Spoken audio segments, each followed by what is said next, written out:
In 1943, a team of experts examined a batch of banknotes and reached a conclusion that should have been impossible. The notes were fake, and they could not tell.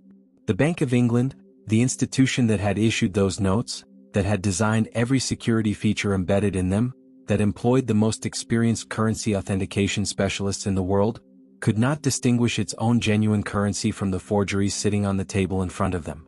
Those forgeries had been produced inside a Nazi concentration camp, by Jewish prisoners working under threat of death, as part of a secret operation that the Third Reich hoped would do something that bombs and submarines had failed to accomplish: destroy the British economy from within.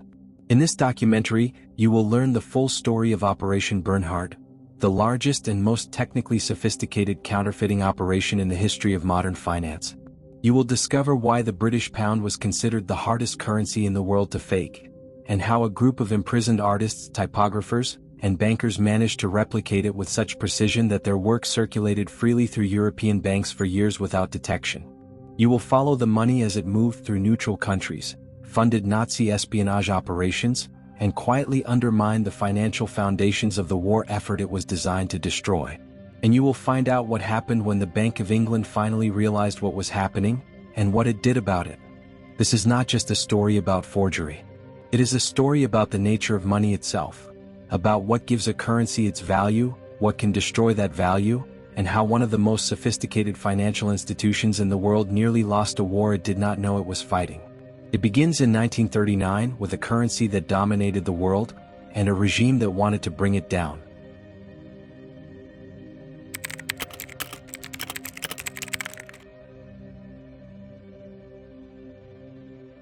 At the outbreak of the Second World War, the British pound sterling occupied a position in the global financial system that has no precise equivalent today. The pound was not merely a national currency. It was the currency of an empire that stretched across every continent, the medium of exchange for roughly a quarter of the world's trade, the reserve currency held by central banks from Calcutta to Cape Town, the benchmark against which most other currencies measured themselves. Its status rested on centuries of accumulated trust.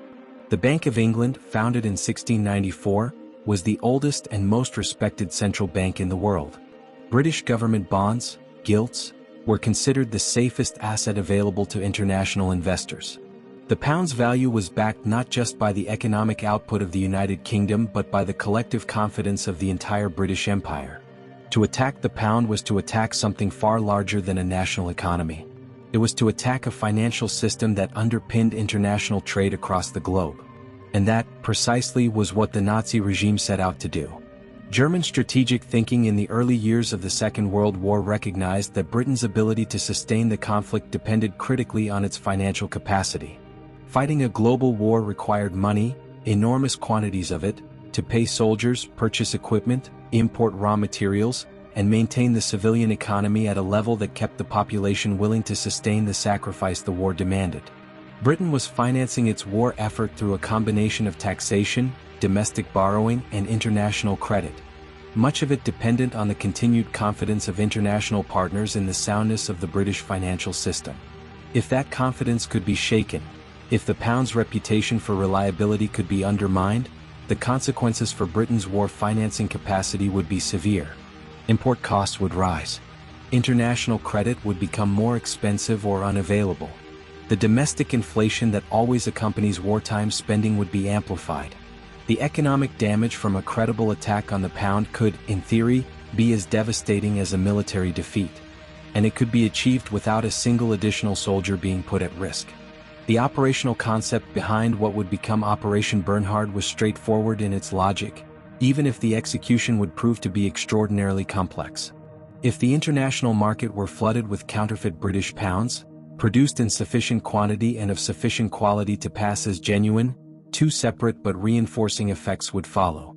First, the increased supply of apparent pounds in circulation would reduce the currency's value, generating inflationary pressure in Britain at precisely the moment when the war economy was already creating inflationary conditions. The damage would be amplified by the fact that the inflation would be unexplained, a mysterious erosion of the currency's purchasing power that the government would struggle to diagnose and address. Second, and potentially more damaging, the discovery that a significant volume of counterfeit pounds was in circulation would destroy confidence in the currency.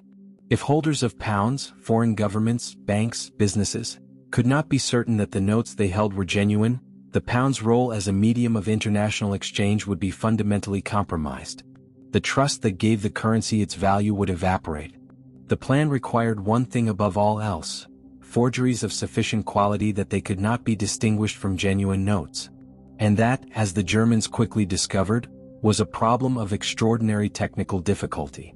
The idea of using counterfeit currency as a weapon of economic warfare was not new in 1939.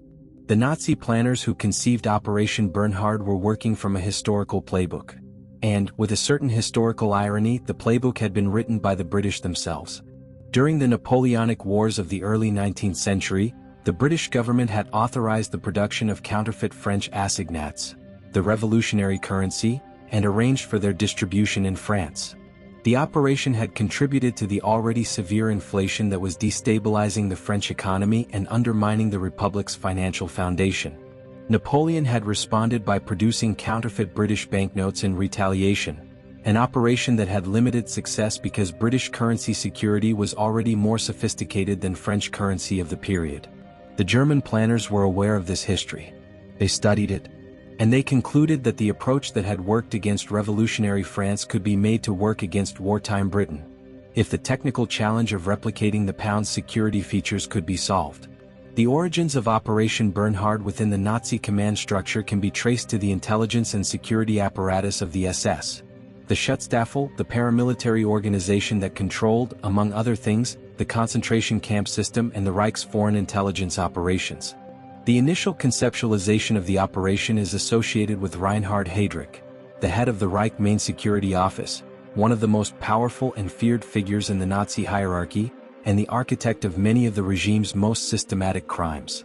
Heydrich's interest in economic warfare against Britain was consistent with his broader approach to security and intelligence operations, the identification and exploitation of vulnerabilities through means that conventional military operations could not reach. The operation was assigned to the SS rather than to the military or the finance ministry, a decision that would shape its character in fundamental ways, because it meant that the resources available to implement it included the concentration camp system and its captive population of skilled workers. Heydrich did not live to see the operation reach its operational phase. He was assassinated in Prague in May 1942, the victim of an attack by Czech and Slovak resistance fighters trained by the British Special Operations Executive.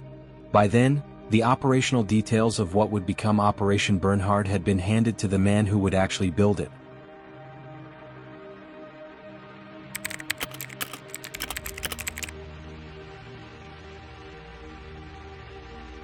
Major Bernhard Kruger was, by the standards of the SS officer corps, an unusual figure. He was not a political fanatic driven by ideological conviction. He was not a violent man who had risen through the organization's enforcement apparatus. He was, in the most clinical sense of the term, a technical administrator, a man who identified a problem, assembled the resources to solve it, and applied himself to the solution with professional thoroughness. He had joined the Nazi Party and the SS in the early 1930s and had built a career within the intelligence apparatus that was based on competence rather than zealotry. His background was in economics and security matters. He had no particular expertise in printing, paper manufacturing, or currency design when he was assigned to the counterfeiting project. What he had was the capacity to identify and manage experts who did. That capacity would prove to be precisely what the operation required. Kruger approached the counterfeiting project in the way a skilled project manager approaches a complex engineering challenge, by breaking it into its component problems, identifying the expertise required to solve each problem, and assembling a team capable of executing the solution. He was methodical in his documentation, systematic in his recruitment, and ruthlessly focused on the technical objective, producing a forgery that could pass as genuine at the Bank of England itself. Everything else was secondary to that goal. His personal characteristics, his detachment, his procedural thoroughness, his capacity to work within the system of the concentration camp without apparent moral conflict, made him in some ways a more effective instrument of the crime than a more ideologically motivated officer might have been. He was not distracted by hatred. He was focused on the problem. The first phase of the operation was the assembly of the technical team. Kruger understood early that producing a convincing forgery of the British pound would require expertise in multiple specialized disciplines simultaneously: printing and typesetting, paper chemistry, ink formulation, engraving, and the detailed knowledge of banknote security features that only people who had worked directly with currency production would possess. He sought specialists from German printing firms and technical institutes, but found that the civilian specialists available to him, while competent, were not able to crack the specific technical challenges of replicating British banknote paper and printing processes. The solution he eventually settled on, drawing specialists from among the prisoners of the concentration camp system, was driven partly by the failure of civilian approaches and partly by the recognition that among the hundreds of thousands of skilled professionals who had been imprisoned, there were people with exactly the specialized knowledge the operation required. The operational facility for what would become Operation Bernhard was established at the Sachsenhausen concentration camp, approximately 35 kilometers north of Berlin. Within the camp, a dedicated block, Block 19, was sealed off from the rest of the prisoner population and equipped as a printing and document production facility. The equipment assembled there was sophisticated by the standards of the time: high-quality printing presses, precision engraving tools, chemical laboratories for paper and ink analysis, and a quality control apparatus that would test each batch of notes against samples of genuine Bank of England currency. The physical isolation of Block 19 from the rest of the camp was deliberate and total. The prisoners assigned there were not permitted contact with other inmates. The guards assigned to the block were specifically selected. The work conducted there was classified at the highest levels of SS security. The operation took its name from Major Bernhard Kruger himself, a relatively unusual practice in Nazi operational naming conventions, which more typically used geographic, mythological, or descriptive designators. The naming was, in a sense, an acknowledgement of Kruger's personal ownership of the project, his identification with its objectives and his responsibility for its execution. He had conceived its operational parameters, assembled its team, and would manage it through to its conclusion. It also meant that the operation's name, and therefore its historical identity, would be permanently linked to the man who built it. That link would later prove significant in the post-war accounting of what had occurred.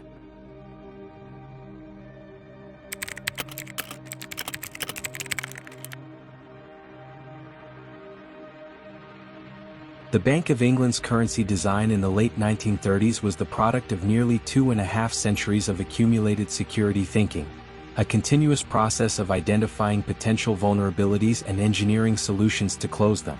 The result was a banknote that incorporated multiple layers of security features, each designed to be difficult to replicate and each serving as an independent verification mechanism. The combination of these layers was, by the judgment of currency specialists at the time, the most technically challenging replication problem in the world of banknote forgery. German technical experts who examined the problem in 1939 and 1940 reached a consistent conclusion: replicating a Bank of England note convincingly enough to pass professional examination was, with the technology and expertise available, essentially impossible.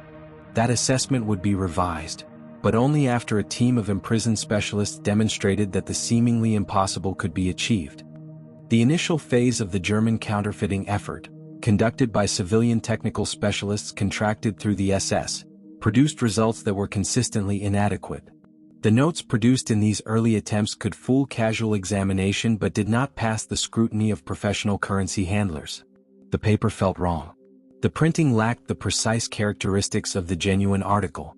The notes failed under the kind of examination that bank tellers and currency traders routinely applied to high-denomination notes. The failure of the civilian approach led Kruger to the conclusion that what was needed was not better technology but deeper knowledge, the kind of intimate, hands-on familiarity with currency production that only people who had actually worked in printing, engraving, or banking possessed. That knowledge existed, in abundance, among the prisoners of the concentration camp system. The Jewish communities of Central Europe had produced, across generations, large numbers of skilled craftspeople in exactly the trades the operation required: printers, engravers, typographers, and financial professionals who had handled large volumes of currency throughout their careers. When the operation was transferred to these specialists, the quality of the output changed dramatically. Among the most subtle and, in some respects, most revealing challenges of the operation was the problem of note aging. A brand new banknote, fresh from the press, has physical characteristics that distinguish it from a note that has been in circulation. The paper is crisper, the ink slightly brighter, the edges sharper. These differences are subtle but recognizable to experienced currency handlers. A large quantity of high-denomination notes in pristine condition, appearing in circulation simultaneously, would immediately raise suspicion. The solution was deliberate aging, a process of treating the finished notes to simulate the wear patterns of circulation.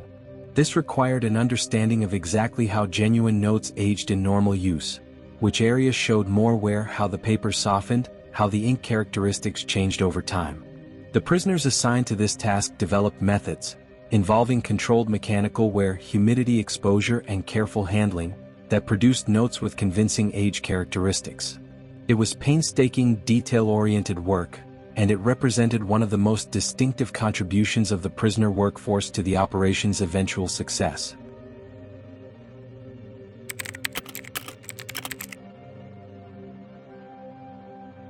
The definitive test of the operation's success came when samples of the forged notes were submitted, through intelligence channels, to Bank of England examiners for authentication assessment.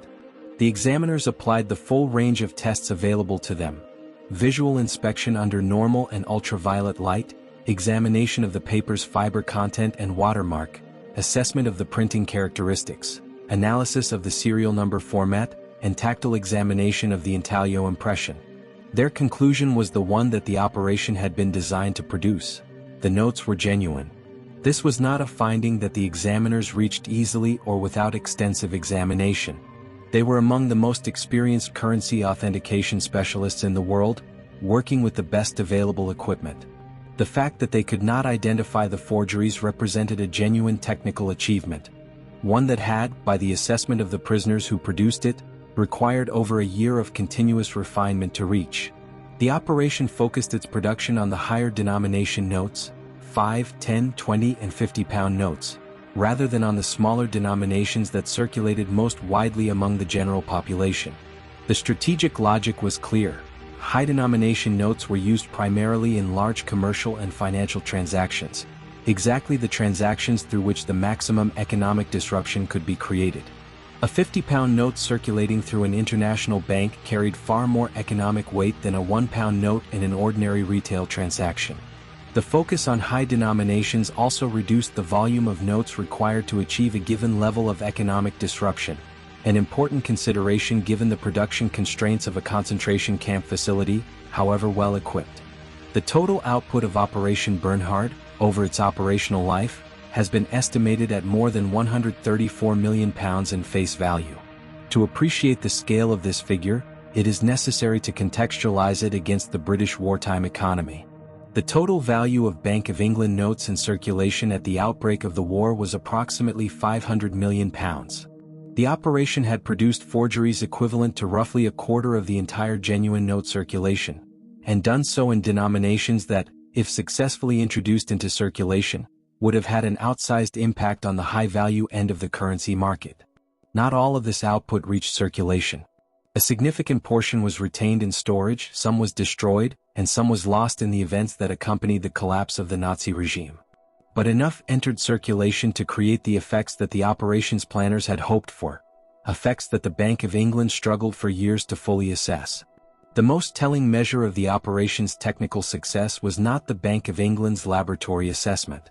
It was the behavior of the notes in actual circulation.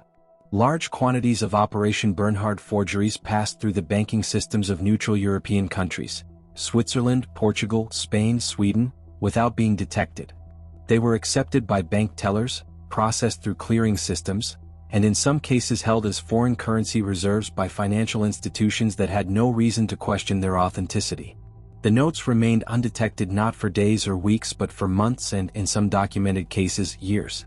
They circulated alongside genuine pounds in the international currency markets without generating the alarm that their detection would have produced. This was the operational success that the technical achievement had been designed to enable: forgeries that functioned, in practice, as real money. The core technical breakthrough of the operation, the replication of the Bank of England's distinctive paper, was achieved through a process of iterative reverse engineering that took over a year to complete. Genuine Bank of England notes were analyzed under microscopes and in chemical laboratories to determine their fiber composition, their weight and thickness characteristics, their response to light and humidity, and the precise nature of the watermark embedding process. The prisoner chemist then worked through a series of experimental paper formulations, testing each against genuine samples and adjusting the composition to eliminate detectable differences. The process required extensive trial and error, careful documentation, and the application of expertise across chemistry, materials science, and printing technology simultaneously. The ink formulations presented similar challenges, and were solved through similar methods.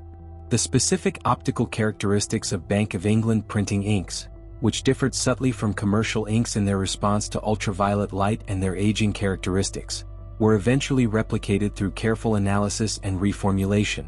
When both the paper and the ink had been solved, the remaining security features, the watermark, the serial numbering, the intaglio printing, could be addressed using the more straightforward application of the prisoner's professional printing skills.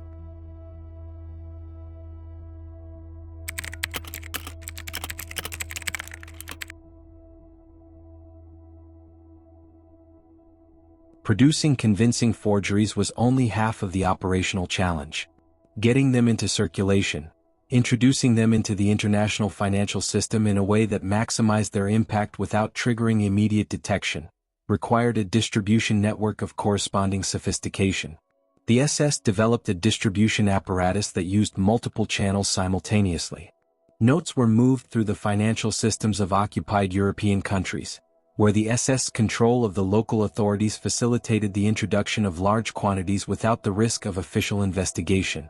They were routed through the financial institutions of neutral countries, where they could enter the legitimate international currency market. And they were used directly to fund intelligence and covert operations in various countries, where the notes changed hands in transactions that were, by their nature, not subject to formal banking scrutiny. The neutral countries of Europe, Switzerland, Portugal, Spain, Sweden, and Turkey, occupied a particular role in the distribution of Operation Bernhard forgeries, because they were the points at which the counterfeit notes could most easily transition from the Nazi-controlled financial system into the broader international currency market. Switzerland, with its developed banking infrastructure, its tradition of financial confidentiality, and its central position in the network of wartime financial transactions, was the most important conduit.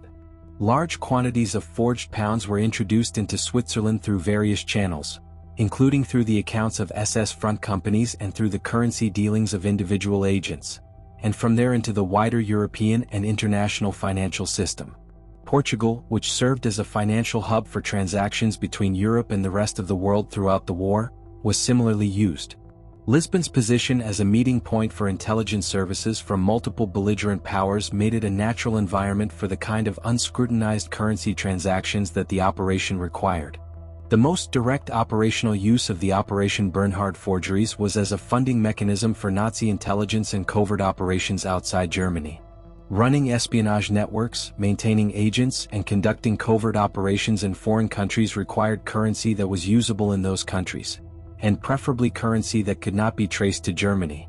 British pounds, the most widely accepted currency in the world outside the United States, were an ideal medium for this purpose. Using forged pounds to pay agents and fund operations served two purposes simultaneously. It provided the operational funding required, and it introduced the forgeries into circulation in the countries where the operations were conducted, contributing to the broader economic disruption goal at the same time. The precise scale of this use is difficult to document, given the clandestine nature of the operations involved. But it is documented that multiple SS foreign intelligence operations during the war were funded in whole or in part with Operation Bernhard forgeries. One of the most striking documented examples of the use of forged pounds in covert operations involves Operation Anthropoid, the British Special Operations Executive Mission that resulted in the assassination of Reinhard Heydrich in Prague in May 1942. In the investigation that followed the assassination, German intelligence traced certain financial transactions associated with resistance networks in Czechoslovakia to specific banknotes. Some of those notes were later identified as forgeries, an irony with multiple layers, given that Heydrich himself had been among the originators of the counterfeiting operation. The documentation of this connection is partial and contested, but it illustrates the way in which the forgeries had penetrated the financial transactions associated with wartime intelligence operations on both sides of the conflict. The circulation of Operation Bernhard forgeries through legitimate banking channels was perhaps the most significant measure of the operation's operational success, and the most significant contributor to the economic damage it created.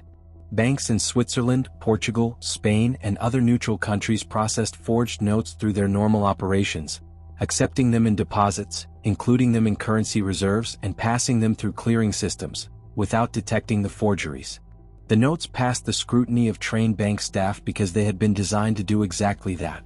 The cumulative effect of this circulation was a gradual, largely invisible erosion of confidence in the pound among financial institutions that handled large volumes of international currency. Reports of forged notes began to circulate within the banking community, but the quality of the forgeries was sufficient that many institutions were unable to determine definitively which notes in their possession were genuine and which were not. One of the most ambitious planned uses of the Operation Bernhard forgeries was the purchase of strategic materials, raw materials and equipment that Germany required for its war effort but could not obtain through normal channels due to Allied blockades and sanctions. The plan involved using the forged pounds to purchase materials through neutral intermediaries in countries where British currency was accepted as payment, bypassing the financial controls that the Allied powers had established to prevent Germany from accessing the resources it needed. This aspect of the operation achieved only partial success. The logistical challenges of moving large quantities of high-denomination notes through multiple intermediaries without detection were considerable, and the increasing scrutiny of international financial transactions as the war progressed limited the operation's effectiveness in this domain. But the attempts documented in the historical record indicate the ambition of the plan, and the degree to which the Nazi regime had come to see the forged currency as a genuine strategic asset.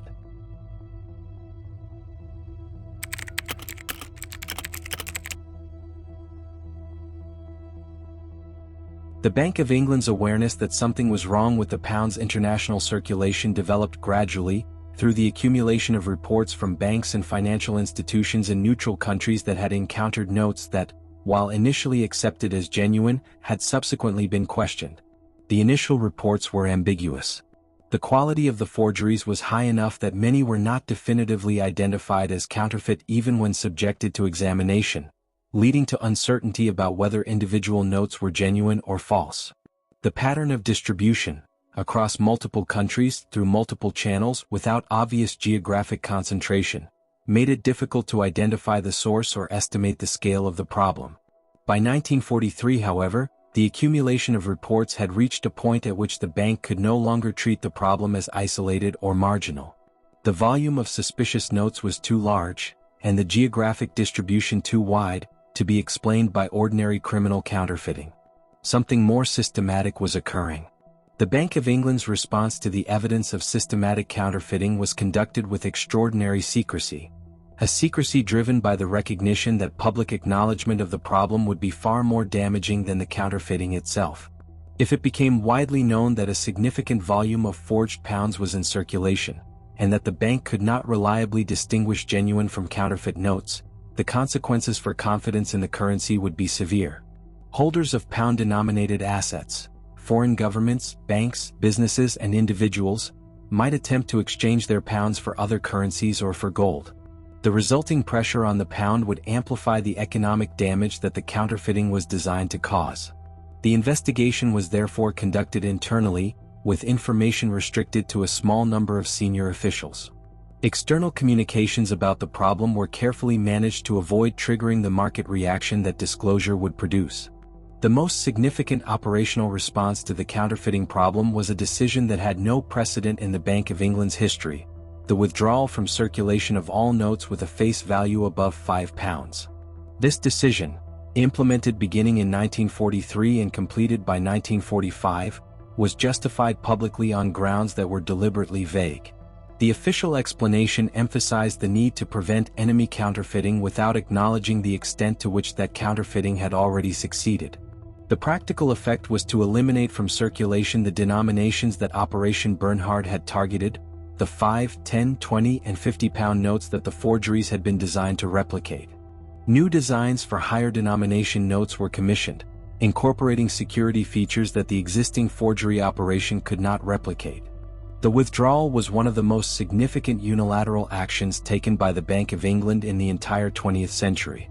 It represented an acknowledgement, carefully managed and never fully public, that the existing currency had been compromised. Withdrawing the higher denomination notes from circulation while the British economy was operating under the extraordinary demands of total war created practical difficulties throughout the financial system. Large commercial transactions that had previously been settled in high-denomination notes now required larger volumes of lower-denomination currency. The banking system faced increased handling and processing costs. Businesses and institutions that had relied on high-denomination notes for large transactions had to adapt their practices.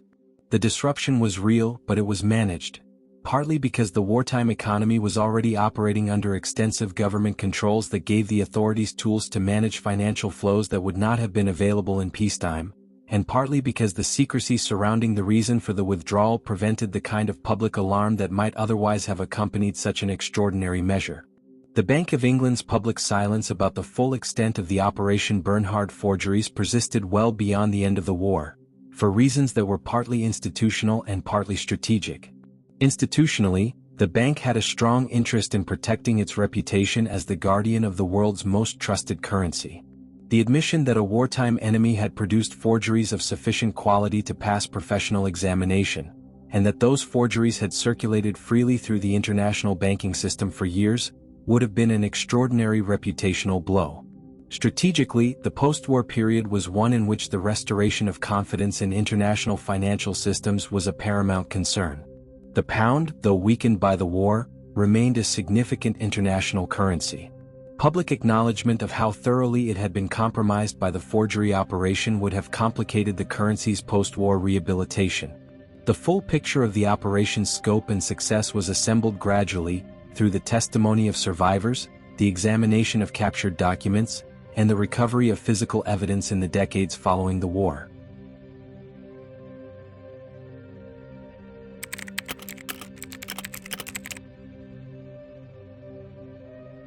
As the military situation deteriorated for Germany through 1944 and into 1945, the operatives responsible for Operation Bernhard faced a problem that the operations planners had never anticipated needing to solve.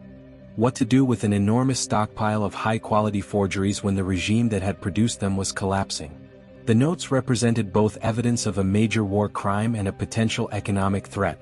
The possibility that large quantities might be released into circulation in the chaos of defeat, creating exactly the kind of financial disruption that the operation had originally been designed to cause, but now without any strategic benefit to anyone. The decision made by the SS leadership as defeat became imminent was to destroy the evidence, to eliminate the notes, the equipment, and as much of the documentation as possible before they could be seized by Allied forces.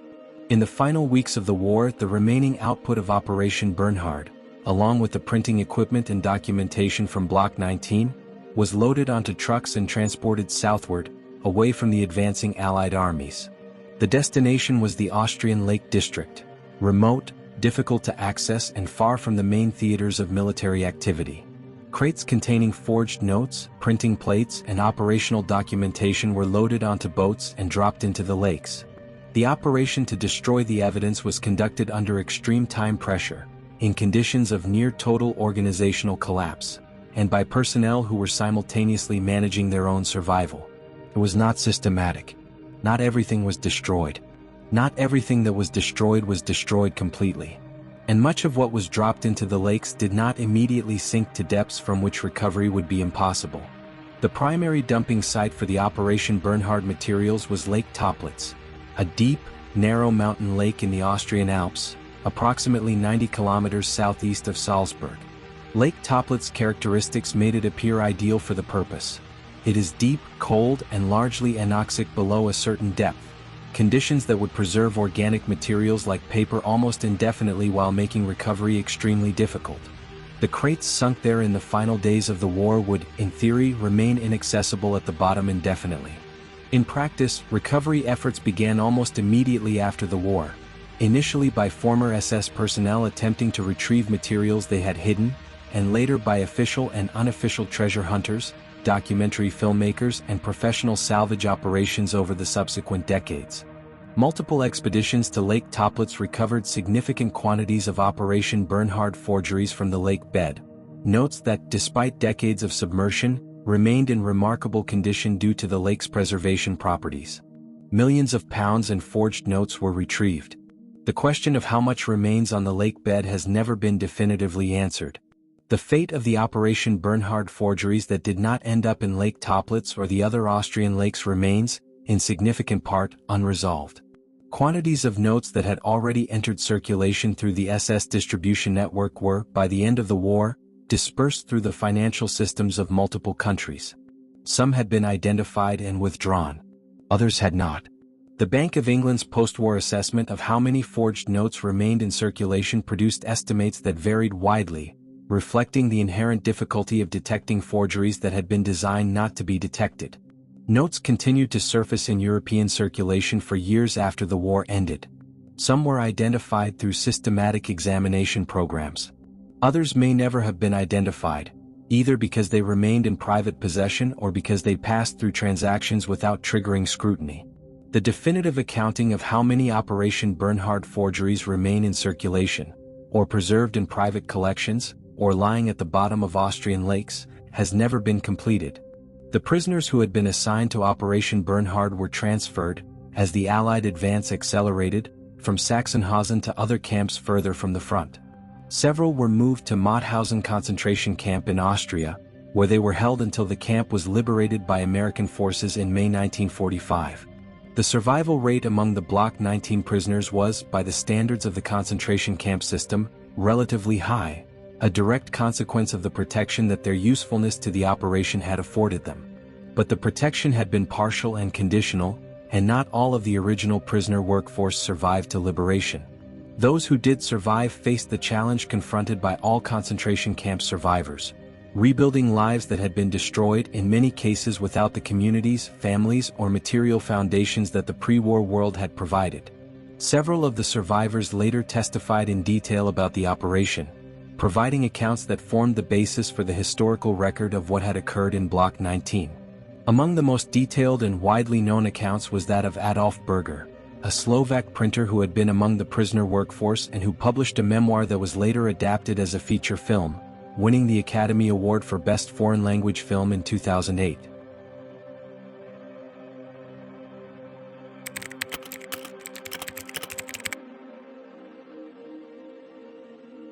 The question of whether Operation Bernhard achieved its strategic objective, destabilizing the British economy through currency debasement, requires a careful distinction between what the operation accomplished technically and what it accomplished strategically. Technically, it was an extraordinary success. The forgeries were of sufficient quality to pass professional examination. They entered international circulation. They were accepted by banks and financial institutions across Europe. The Bank of England was forced to take unprecedented defensive measures, withdrawing high-denomination notes from circulation and commissioning new security designs that it would not otherwise have undertaken. Strategically, however, the operation fell well short of the impact its planners had envisioned. The British economy was not destabilized. The pound did not experience the hyperinflation that the flooding of the market with forgeries was intended to produce. International confidence in British currency, while subjected to real stress, was not destroyed. Why the strategic objective was not achieved is the more interesting question. The gap between the operation's technical success and its strategic impact can be attributed to several factors that the operation's planners either did not anticipate or could not adequately address. The distribution challenge proved more difficult than the forgery challenge. Introducing £134 million of counterfeit notes into circulation in a way that maximized their economic impact, simultaneously, in markets that mattered, at a pace that would overwhelm the Bank of England's ability to respond, required a distribution network of a sophistication and scale that the SS could not assemble. The actual distribution was slower, more fragmented, and more geographically dispersed than the plan required. Notes entered circulation gradually, in amounts that the financial system could absorb without obvious disruption, rather than in the sudden flood that would have been required to produce the inflationary shock the plan envisioned. The timing was also problematic. The operation reached its full production capacity relatively late in the war, by which point the trajectory of the conflict had shifted against Germany, the Allied powers had strengthened their economic controls, and the window for inflicting decisive economic damage on Britain through currency manipulation had largely closed. The damage that Operation Bernhard did cause, while falling short of the catastrophic economic disruption that had been intended, was real and measurable. In the financial markets of neutral European countries, particularly Switzerland and Portugal, the circulation of forged notes created genuine uncertainty about the reliability of the pound as an international currency. Institutions that had accepted the notes and subsequently discovered they were forged faced losses. The investigation and authentication processes required to manage the problem imposed direct costs on multiple banking systems. The Bank of England's defensive measures, the withdrawal of high-denomination notes, the investigation program, the commissioning of new note designs, imposed significant costs and disruptions on the British financial system at a time when those resources were needed elsewhere. And the indirect psychological effect, the knowledge among financial professionals that a significant volume of forgeries was in circulation, without being able to reliably determine which notes were genuine, created a persistent low-level uncertainty that had some constraining effect on the pound's role in international transactions. The most durable consequence of Operation Bernhard for British currency was the fundamental redesign of Bank of England banknotes that followed the war. The operation had demonstrated that the existing security features of the pound, however sophisticated by pre-war standards, were not adequate to prevent the production of convincing forgeries by a well-resourced and determined operation with access to top-level expertise. The post-war note designs addressed this vulnerability by incorporating a new generation of security features that the operation had specifically exposed as insufficient. The post-war pounds introduced metal threads embedded in the paper, more complex watermark designs, additional security printing features, and improved ultraviolet responsive elements, creating a security profile that reflected the specific lessons of what the forgery operation had been able to achieve. In this sense, the operation's most tangible legacy was not the economic disruption it caused during the war but the security improvements it prompted afterward, improvements that shaped the design of British currency for decades. The story of Operation Bernhard, viewed from an economic perspective, is ultimately a story about the nature of money and the foundations of monetary trust. A banknote has no intrinsic value. Its value is entirely a function of confidence, the collective belief of those who hold it and accept it that it represents a reliable claim on goods, services, and other currencies. That confidence rests on the trust that the notes in circulation are genuine, that their supply is controlled, and that the institution that issues them will honor the commitments they represent. Operation Bernhard was an attempt to attack that confidence directly, to undermine the collective belief that made the pound valuable by introducing doubt about its reliability at the most fundamental level, the question of whether a given note was real. The operation's partial success and partial failure illuminate the robustness of that confidence. It proved resilient enough to survive the introduction of significant quantities of forgeries into the international financial system, because the institutions and conventions that supported it were strong enough to absorb the disruption and respond with measures that contained the damage. But it was not invulnerable. The Bank of England's defensive responses, the withdrawal of denominations, the redesign of security features, the sustained secrecy, were necessary precisely because the confidence the pound depended on was a real vulnerability, not an infinite resource. The lesson is one that applies beyond currency to every financial instrument whose value depends on trust. That trust is never unconditional, that it can be attacked, and that the cost of defending it, while often less than the cost of losing it, is never zero.